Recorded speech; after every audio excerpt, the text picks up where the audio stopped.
Ayan. Meron na kaming website. Meron na kaming,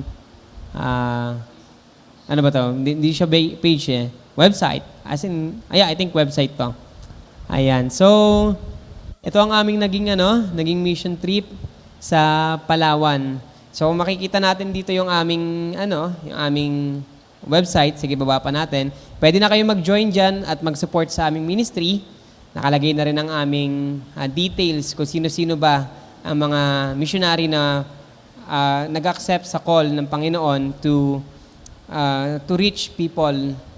Hindi lang siguro sa community natin, pero sa mga iba't ibang lugar pa natin. Sige, baba natin. Isa sa mga pinakamagandang, sige, baba natin, Brother Ira. Baba mo pa. Isa sa pinakamagandang pinag-anuhan nito, sige, baba pa. Baba mo na. Yan, taas mo. Yan, Kids Rally. Diyan.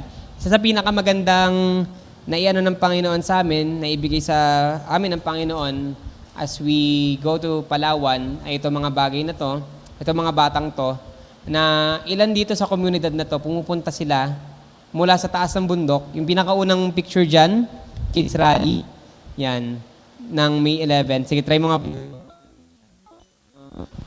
Walang picture. O sige, baba mo na. May mga lugar dyan na mga bata pumupunta mula sa taas ng bundok. So kung sinabihan namin sila ng alas 5, alas 6, sila ay makakapunta sa church na pinunta namin ng alas 9. So ganun kalayo yung lugar. Kami naka-ATV kami. Sila lakad. May mga dalang pagkain, may dalang tubig, may dalang damit. At yung iba sa kanila, walang sapatos o tsinelas man lang. So yung pangalawa, ay nandito kami sa Johnson Island. Pangalawang picture, yung tama ba?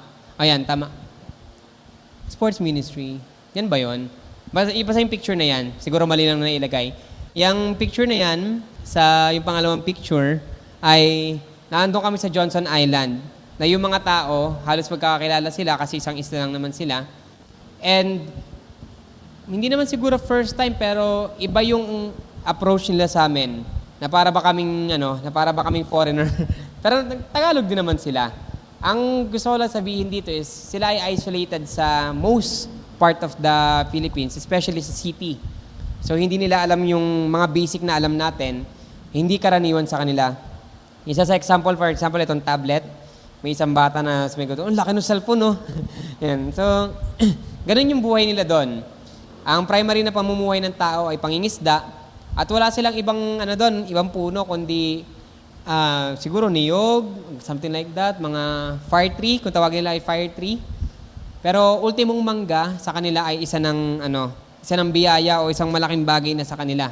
Kaya yung mga dala naming mangga mula sa manggahan, literal na manggahan yung kasi ang daming mangga, dinala namin dyan, tuwan-tuwa yung mga tao.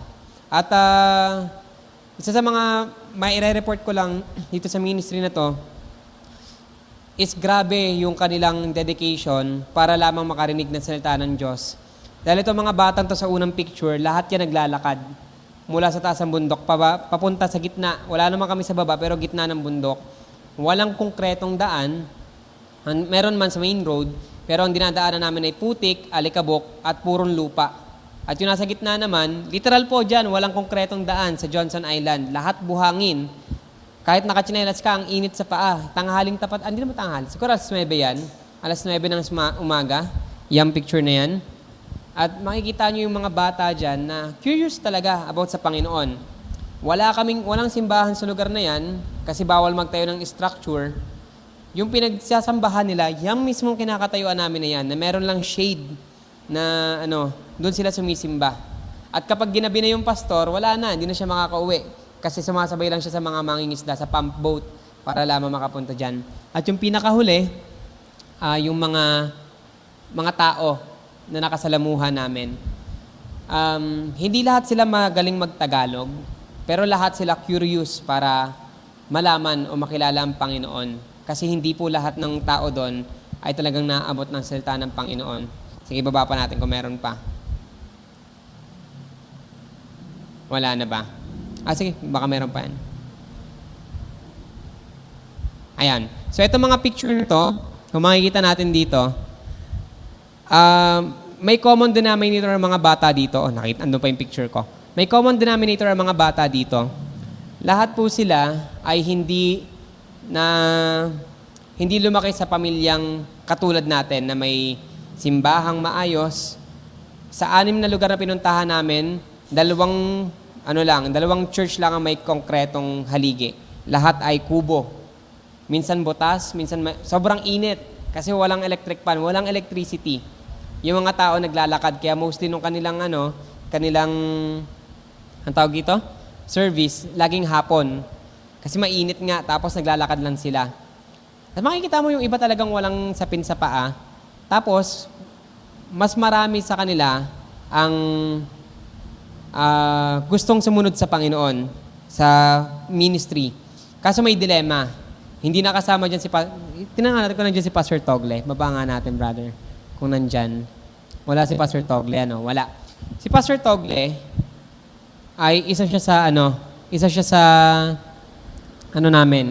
mga nakilala namin pastor doon. For 30 years, ang pinakamalaking allowance na nabigay sa kanilang church is 500 pesos. So grabe, ang liit Kaya itong pinakanakabasag ng puso ko, sabi niya, kaya hindi na ako nag-asawa kasi hindi ko kayang buhayin yung mapapangasawa ko. Yun ang pinakamasakit sa puso ko na narinig ko mula sa kanya. Pero ganun pa man ay nagpapasalamat ako sa buhay niya dahil ginamit siya ng Panginoon. Sa 3 lugar sa Palawan, hindi sila magkakalapit. Karamihan ay 2 oras ang biyahe bago ka makapunta. At sumupunta siya doon after service. Ganun ang outreach niya. At walang ibang pastor kundi siya lang sa lugar na yan. At doon ako nagpapasalamat sa Panginoon. At dito ko rin nakilala ang mga mahuhusay na pamilya na Kristiyanong pamilya. At dito tayo magsimula sa ating exhortation for this evening. Ang isang mahusay na pamilya sa loob ng simbahan ng Panginoon. Alam nyo, pag sinabi nating mahusay na pamilya, hindi sinabing perpektong pamilya. Pag sinabing mahusay na pamilya, ito ay ang pamilyang sumusunod sa Panginoon. Marahil, sa panahon natin ngayon, masakit na sa ulo ang mga bata. Pero every generation naman yun ang sinasabi ng mga tao eh. Oo. Ito, yung mga bata ngayon, may hina na. Yung mga bata ngayon, makukulit na. Yung mga bata ngayon, matitigas ng ulo. Kada generation naman yun ang sinasabi ng magulang. What I'm just trying to say is that, ang hindi nagbabago sa isang pamilya, mapapilipino man o banyaga o sa ibang lugar, ay ang pamilyang lumaki sa salita ng Panginoon. Hindi porket lumaki ka sa simbahan, ay lumaki ka ng malapit sa Panginoon. Let me be clear, na ang pamilyang lumaki sa salita ng Panginoon ay ang pamilyang may Panginoon. Hindi po ang pamilyang lumaki sa simbahan, kundi ang pamilyang lumaki sa salita ng Panginoon.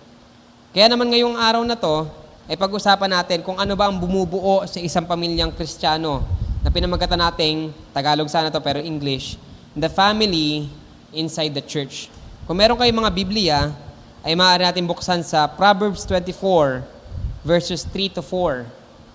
At dito ay pinakita ang isang Kristiyanong pamilya o ang pamilyang ibinuo ng Panginoon. Basahin natin to sa English. Mamaya try natin sa Tagalog.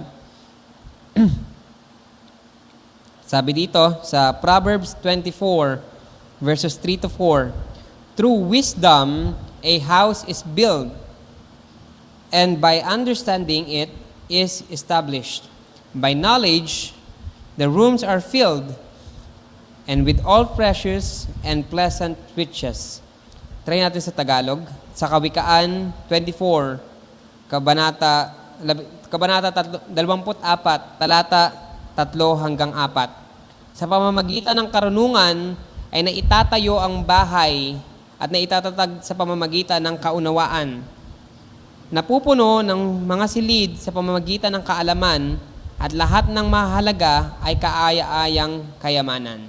At dito tayo magfo-focus ngayong gabi at sagutin natin paano nga ba magbuo ng isang Kristiyanong pamilya. So marahil sa atin, hindi ko alam kung anong kinalakihan nating pamilya, kung tayo ba ay lumaki sa isang buo o hindi buong pamilya. Pero ako po, lumaki ako sa isang hindi buong pamilya at hindi normal ang aking, hindi typical na pamilya ang aking kinalakihan. At ako siguro yung huling batch na na pahirapan kumuha ng papel kasi yung tatay ko ay hindi nakalagay sa aking birth certificate.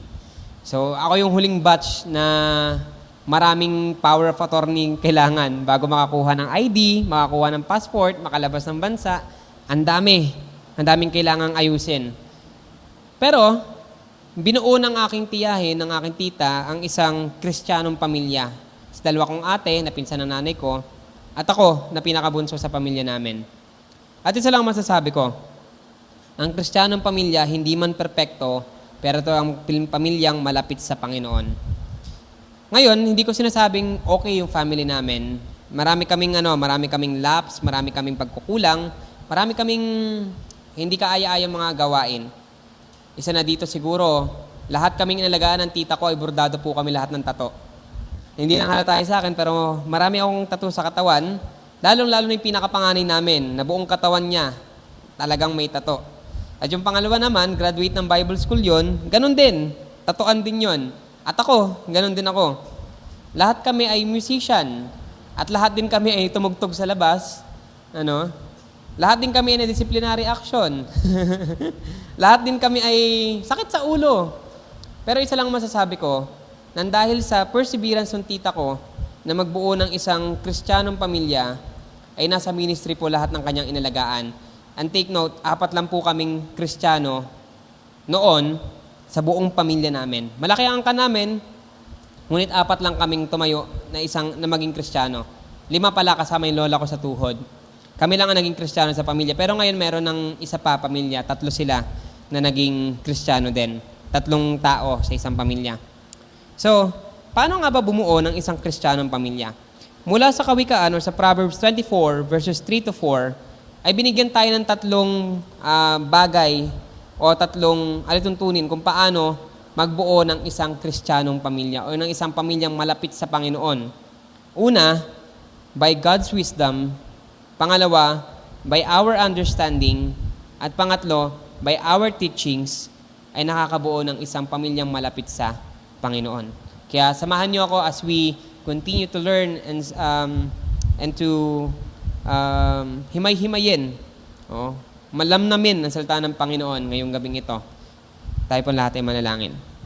Dear God, Heavenly Father, we thank you for this evening. Thank you, Lord, for this word na ipagkakalob niyo sa amin.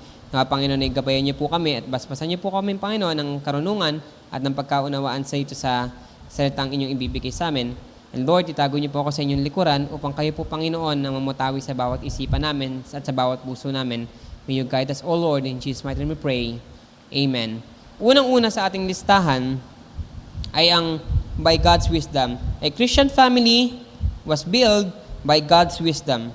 Ang unang puntas natin dito, God's given wisdom will create a strong foundation to the family. Sa Biblia, as the Bible instructed, the role in the family was an umbrella. Isa tong parang umbrella, parang payong. Na ang nasa taas ay si Jesus, sumunod is the father, then the mother, then the children. Parang hagdanan. Si Jesus, ang tatay, ang nanay, at ang mga anak. Kung ikaw man ay panganay o bunso, mga anak pa rin yan. Isa sa example na to, lang naman to, tradition lang to ng mga Hudyo ng kahit anong lahi sa mundo. Yung hierarchy ng mga panganay. Pag panganay ka, mas ka sa mga kapatid mo. Lang yan, tradisyon. Pero in the Bible, it was debunked na walang mas matataas sa mga magkakapatid. Kaya nga sabi sa Bible, love ye one another.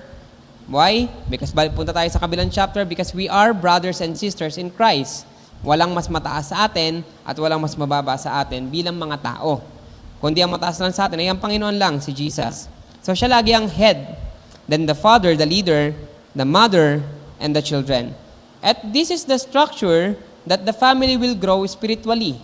Kung ganito ang structure ng iyong pamilya, your family will grow spiritually. Why? Because a God-centered family is a wise family because the structure was made by God's given wisdom. Ulitin ko, a God-centered family is a wise family because the structure was made by God's given wisdom. In any circumstances na ma-disrupt yung umbrella ng pamilya, ang pamilya po will fall apart. Because the Bible specifically gave a role to each member of the family.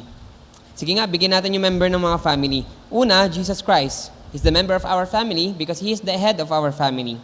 So, ano bang role ni Jesus? Jesus is the Lord and Savior of every one of us here. And He is the center of our family. The Father, who is the leader or the head and the provider for the family. The mother is the one who nurture and teach and remain steadfast sa buong pamilya. And ang role naman ng mga anak is to learn and to grow. Yun lang role ng mga anak, na kahit ikaw ay 70 years old na, basta ikay nasa poder ng iyong mga magulang, ang role mo is to learn and to grow. At isang malaking example ito sa panahon natin ngayon, that the world, they disrupted the flow of the umbrella that the Lord given structure as a family. Maraming ngayon, may mga, kung mapapansin ninyo, kung sa isang bahay ang lalaki o ang tatay ay batugan, disrupted din ang family. Kung ang lalaki ay hindi nagiging leader sa kanilang pamilya, hindi nagiging matibay sa kanyang pananampalataya, o baka walang pananampalataya sa Panginoon, disrupted din ang family. Hindi ko sinasabi na sa loob ng Christian family ay walang masakit sa ulo. All I'm trying to say is that it's 100% disrupted family kung ang isa dito ay hindi magfa-function. Try na alisin mo si Jesus Christ sa pamilya mo. It was disrupted. So, sino ng sentro ng pamilya mo? Yung bahay nyo? Di ba? Kung ang pinapahalagahan mo ay yung bahay mo, hindi ang Panginoon, well, someday your house, magko-collapse din yan. Kaya nga yung isa sa akin natin kanina, kahit nakubo ang ating tahanan, kasi mawawala yan. Masisira yan kung yan ang pinapahalagahan mo. Kung ang pinapahalagahan mo ay ang pamilya mo kaysa sa Panginoon, someday ang mga anak ng mga anak natin or anak ninyo, kung may anak na kayo, mukhang wala naman tayong anak dito sa online lang meron dito sa face siguro wala pa kayong anak Mukha lang.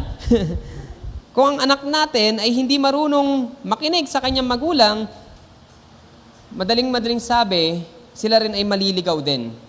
Wala pong anak na mas marunong pa sa magulang. Sometimes lang, kapag nagpapahanap kung ano ba yung USB drive, paano ba mag-connect sa YouTube, paano ba mag-connect sa Bluetooth or sa internet, o baka sa Facebook mag-login. Pero kung experience sa buhay, I highly believe that the parents is the one who is more experienced than the children. Kaya pansinin ninyo, hindi naman sa lahat ng oras kailangan masunod yung magulang sa buhay ng bata. By context din yan. Pero kung tingnan ninyo, ang isang bata na hindi tinuruan ng magulang about sa kanyang kasarian at pumili siya ng sarili niyang kasarian. Ngayon, kung titingnan nyo sa panahon natin ngayon, ito na ang problema natin ngayon. Kung ang bata ay pinili niyang hindi mag-aral o ang bata ay pinili niyang hindi makinig o matuto sa kanyang paaralan, iba na rin ang kanyang kalagayan ngayon.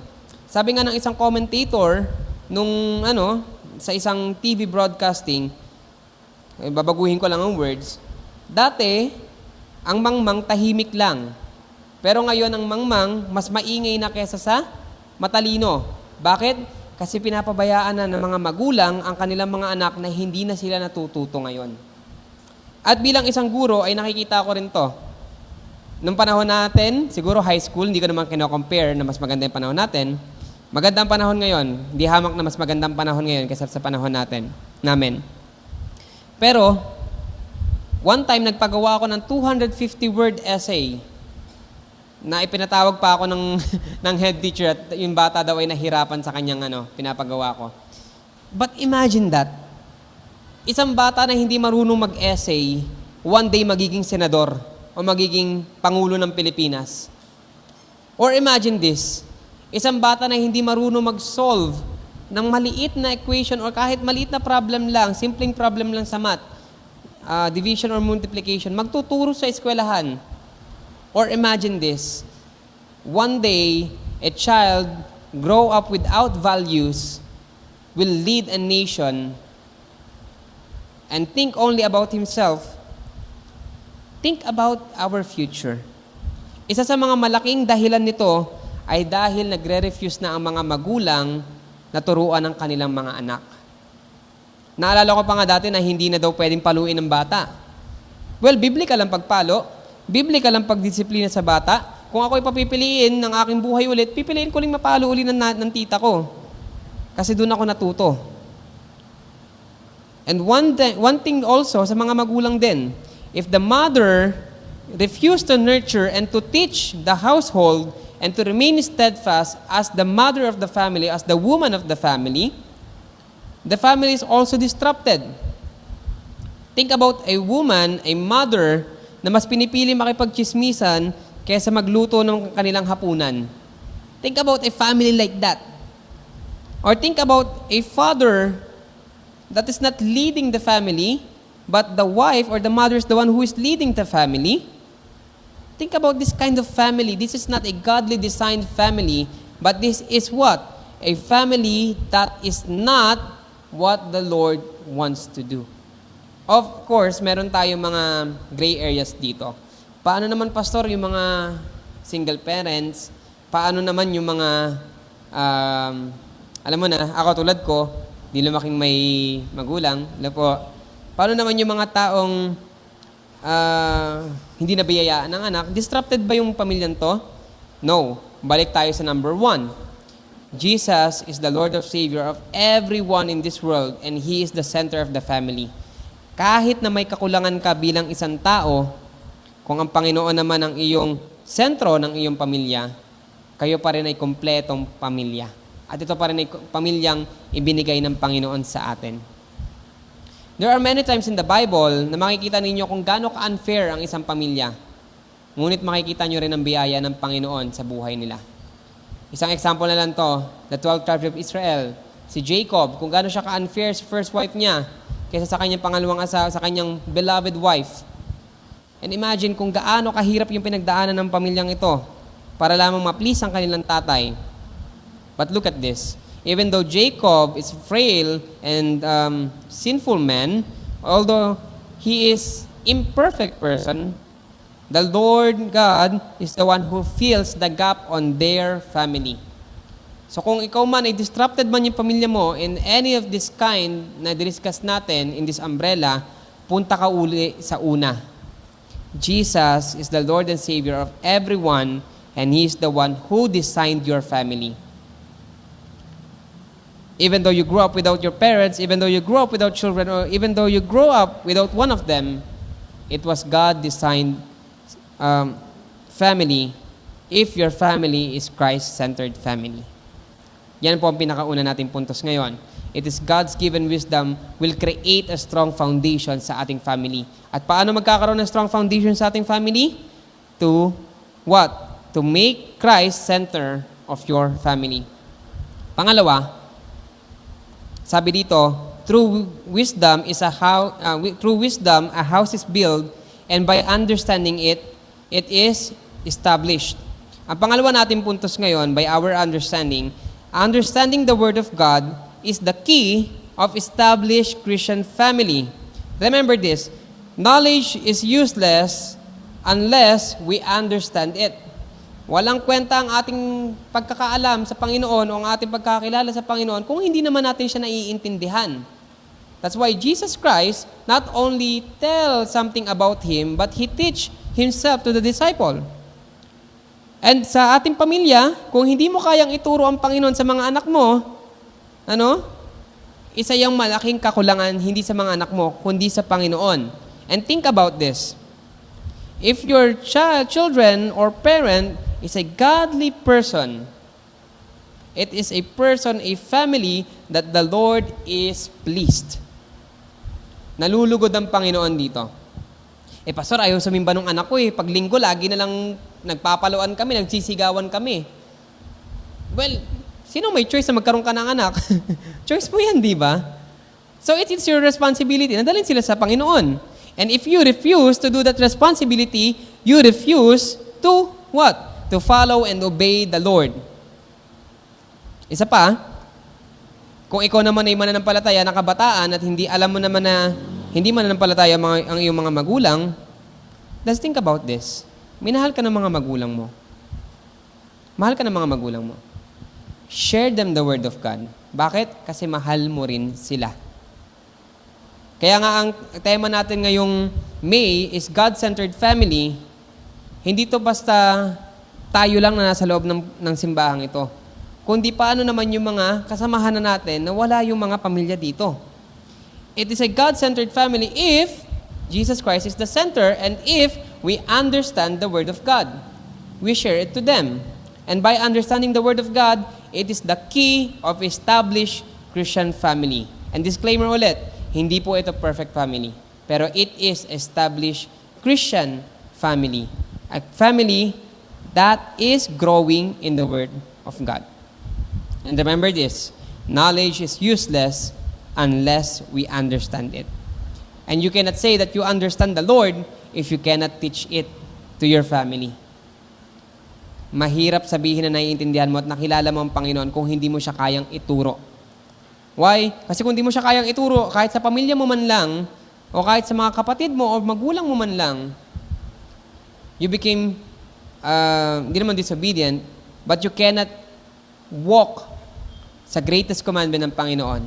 What is the greatest commandment? Go,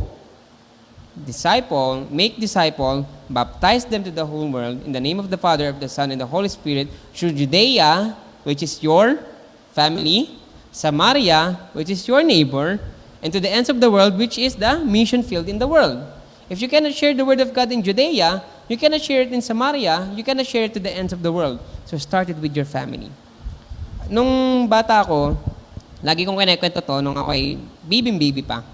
Imbis nung bata kasi ako, kaya kwentuhan pa ako ng tita ko yung bedtime stories pa.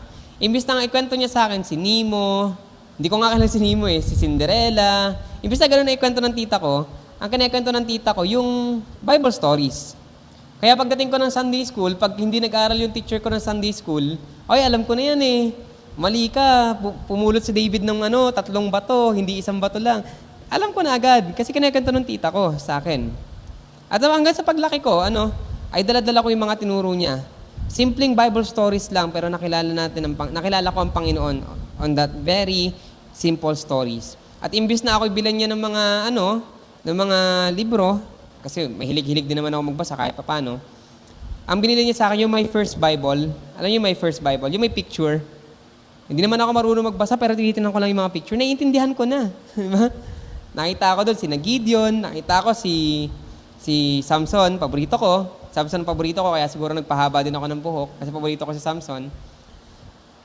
At doon din ako nagkaroon ng kumbaga calling, di naman calling siguro, pero doon ako nagkaroon ng eye-opening kung paano ginawa ng Panginoon ng mundo, kung paano ako minahal ng Panginoon.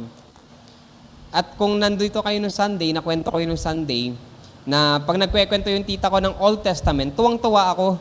Pag New Testament na, boring na kasi puro takbuhan lang to.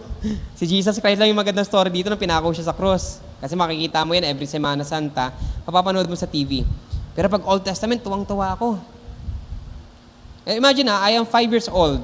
Nung kinuwento sa akin ng tita ko, yung story ng isang prophet, na dahil siya kinukot siya ng mga kabataan, na kinain ng oso yung mga kabataan. And imagine, kinikwento ko sa mga klase ko sa school. Hindi sila naniniwala sa akin. Hindi daw nila nakita sa Bible yon. Pero kinento sa akin ng tita ko yon. At paglaki ko, nabasa ko nga siya. Nakalimutan ko sinong prophet yun, si Elisha. Nakalimutan ko tuloy. Wala na. Sayang. Si Elisha. So, imagine that. Establish your family by understanding first the Word of God. That's the very first thing to do. And number 3, bukod na tayo sa verse 4 ng Proverbs chapter 24. By knowledge, the rooms are filled with precious and pleasant riches. Hindi lang basta precious, but it is a pleasant riches. So ano bang ibig sabihin nito? Ibinigay dito ng Panginoon ang formula on established family. Ang third point natin dito, family is flourished by heavenly teachings. So kung kanina, God wisdom, first point. Pangalawa, our understanding. Pangatlo, application na. Our teachings na. O yung pagtuturo natin sa salita ng Diyos. And it is flourished by heavenly teachings. Sinabi yan sa verse 4, by knowledge, the rooms are, tayo, with precious, pleasant riches. Alam niyo, isa sa mga ano ko to, tinuro ng tita ko, sa ate ko, kasi yung ate ko may anak na siya ngayon bago siya mamatay. Kapag daw masakit sa ulo yung bata, ipag-pray lang daw. At madalas yung example ko, kilala niyo kung sino? Ako. Yung tita ko, pag may preaching about sa mga sawail na bata, tatayo talaga yan eh. Tuturo ako, makinig ka. Ganun yung tita ko. Alam ng pastor ko yon, kaya hihinto muna siya pag sinabi niya. Ang mga sawail na bata, tatayo yung tita ko. Tumayo, makinig ka. Hihinto muna yung pastor namin, tapos tsaka siya mag-preach. Sabi niya, ipag-pray mo, yung anak mo na masakit sa ulo, ipag-pray mo. Gagalaw ang Panginoon sa buhay niya. At nag-work naman. Not to boast, I am the first pastor in my family. I am the first one to be called as a pastor in my family. Yung ate kong pangalawa is the first Bible woman in our family. Siya yung pinakaunang nag-seminary sa amin. And it was all product lang ng prayer ng aking tiyahin at ng kanyang pagtuturo sa amin. Ito lang ang simple formula ng isang Christian godly family. Wisdom, which is God, plus understanding and application is equals to pleasant riches. O yung mga, ano sa Tagalog ang ginamit dito? Kaaya-ayang kayamanan. Naniniwala ba kayo sa salitang ang edukasyon ay kayamanan? Ang kayamanang hindi mananakaw? Pag namatay ka, wala na rin yan. Yung tita ko, siya ay isang doctors of education. Kagalang-galang sa lugar namin. Kasi siya lang yung kaisa-isang doctors of education sa lugar namin. Siya lang yung kaisa-isang teacher ng mga college sa lugar namin. At lahat ng teacher ko nung high school, 80% doon, estudyante niya nung college. Pero nung namatay siya, wala namang nagtawag sa kanya na magaling na teacher. Wala namang nagtawag sa kanya na, alam niyo yun, na mga nagawa niya. Wala naman siyang estatwa. So, ibig sabihin yung nagawa niya sa mundong to, wala na rin. At tayo ganun din. Ngunit ang isang bagay, isang kayamanan na hindi mawawala sa atin, ay ito yung Panginoon na meron tayo. Yung wisdom, understanding, and application natin sa salita ng Panginoon. And that is the pleasant riches. We need to understand that the most valuable possession that we could obtain was not anything from this world, but only by understanding and knowing about God's grace to us.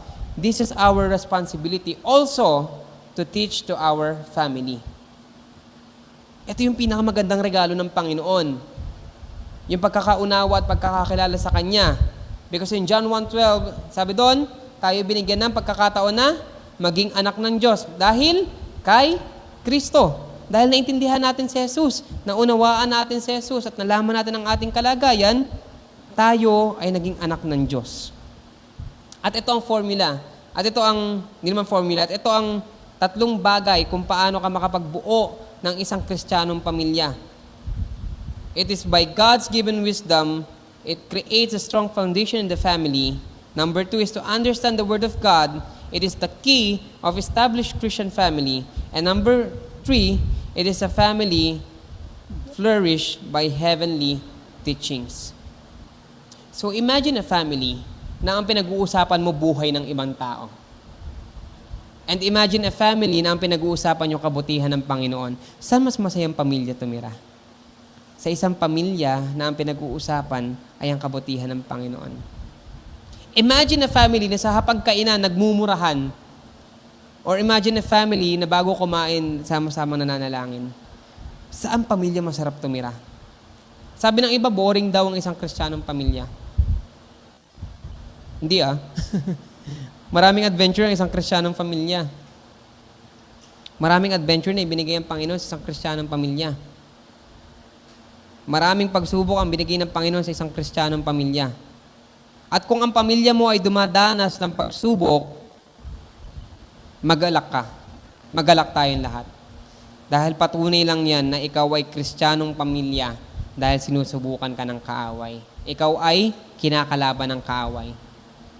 Hindi nakukunin ng kaaway yung mga tao sa labas. Yung mga lasenggo na yan, yung mga sugarol, yung mga antichrist, hindi nakukunin ng demonyo yan. Bakit? Sa kanya na yan eh. Ngunit ang susubukan niya, ang papasukin niya ay ang pamilya mismo na binuo ng Panginoon. Kaya magalak ka. At for our conclusion, the family is designed to be as close to God as possible, and it was made to be a godly family.